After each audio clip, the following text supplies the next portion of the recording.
ये कहानी है 3 बुद्ध भिक्षुओं की, जिन्हें दुनिया द 3 लाफिंग मॉन्क्स के नाम से भी जानती है, क्योंकि ये तीनों भिक्षु मुंह से कभी भी एक शब्द नहीं निकालते, ना ही कोई शिक्षा देते हैं और ना ही कोई उपदेश, बस सिर्फ हंसते ही रहते हैं।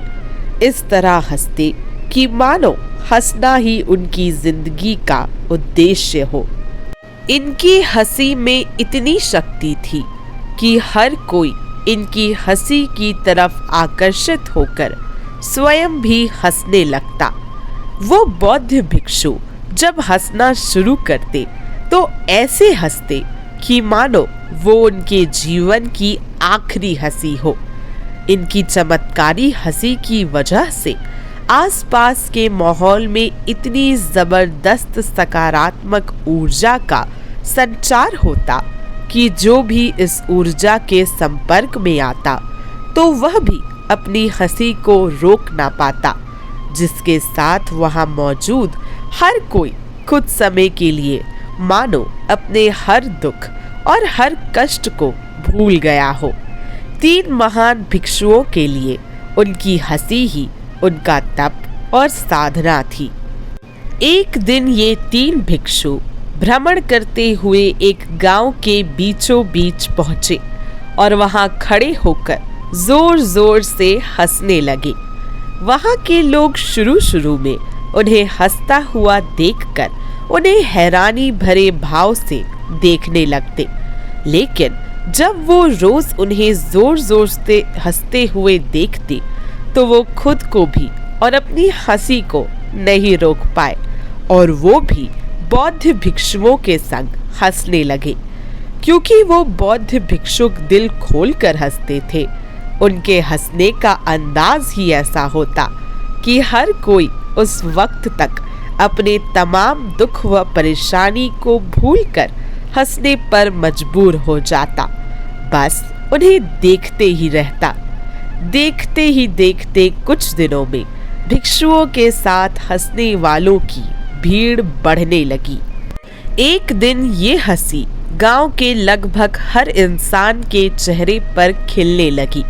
ये वो पल था जब वो 3 भिक्षु बहुत दिनों बाद किसी गांव में आए थे। इन भिक्षुओं की हंसी ही उनकी प्रार्थना थी, क्योंकि वो किसी से एक शब्द भी नहीं बोलते थे, वो बस हंसी का माहौल बना देते थे।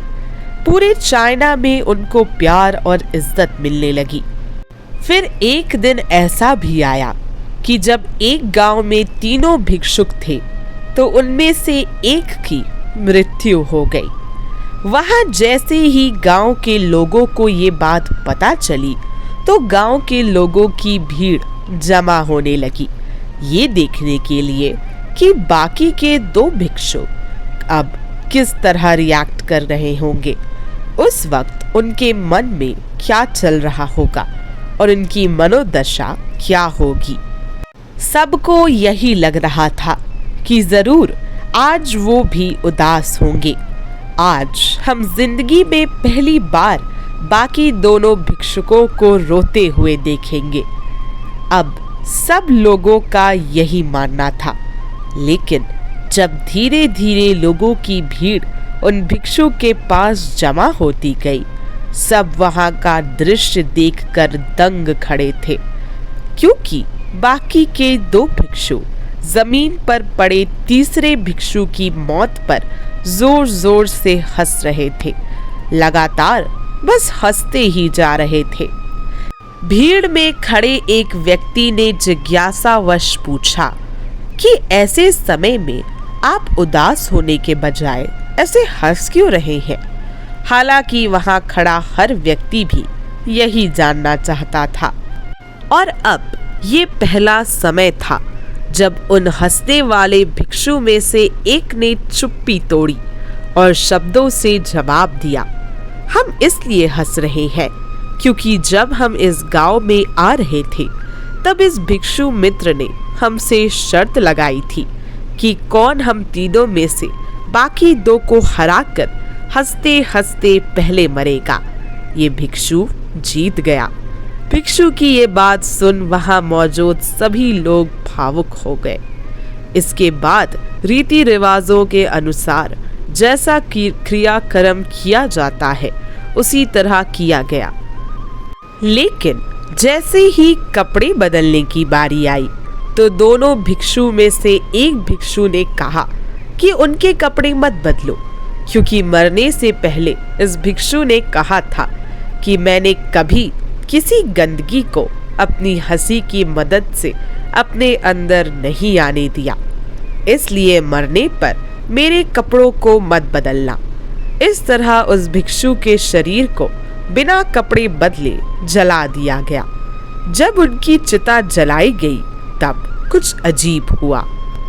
चिता से कुछ पटाखे फटने की आवाज आई और देखते ही देखते वहां चारों तरफ चिता से निकलकर खूबसूरत रंग बिरंगी रोशनी सी हुई। दृश्य इतना चमत्कारी था जिसे देखकर मौजूद कोई भी व्यक्ति अपनी हंसी को रोक नहीं पाया। इस तरह वो भिक्षु मरने के बाद भी लोगों को हंसा कर गया। बाद में पता चला कि मरने वाले भिक्षु ने अपने कपड़ों में कुछ पटाखे छुपा के रखे थे। जब वो पटाखे अग्नि के संपर्क में आए तो वहीं पर फटकर रंग बिरंगी रंगों से चारों ओर उसे फैलाने लगे। यह देखकर दोनों भिक्षु ने कहा, मित्र, तुम तो बहुत चालाक और महान निकले। एक बार फिर से तुमने हमें हरा दिया। तुम्हारे द्वारा दी गई ये हंसी दुनिया में सबसे खूबसूरत आखिरी हंसी के नाम से जानी जाएगी। तो दोस्तों, इन 3 भिक्षुओं के जीवन की इस घटना से हमें यही सीख मिलती है कि ईश्वर द्वारा दिया गया एक खूबसूरत वरदान है जीवन, और हमें इसे खुलकर जी लेना चाहिए, क्योंकि जिंदगी का कोई भरोसा नहीं। जीवन को किसी भी तरह के दुख, तनाव या बेवजह के अनैतिक, अधार्मिक कार्यों एवं क्रियाओं में व्यर्थ ना करें।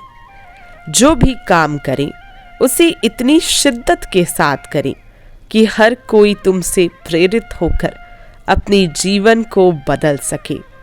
जीवन में किसी भी तरह के तनाव से मुक्त होने का ये सबसे उत्तम तरीका है, क्योंकि दिल से निकली हंसी मन को सकारात्मक ऊर्जा से भर देती है। तो दोस्तों, इसीलिए हमेशा अपने जीवन में हंसते और मुस्कुराते रहिए और दूसरों को भी खुशी देने का एक प्रयास जरूर कीजिए। अब मिलते हैं मेरी नेक्स्ट वीडियो में कुछ और ऐसी ही बातों और कहानियों के साथ। तब तक के लिए राधे राधे, और ये वीडियो देखने के लिए धन्यवाद।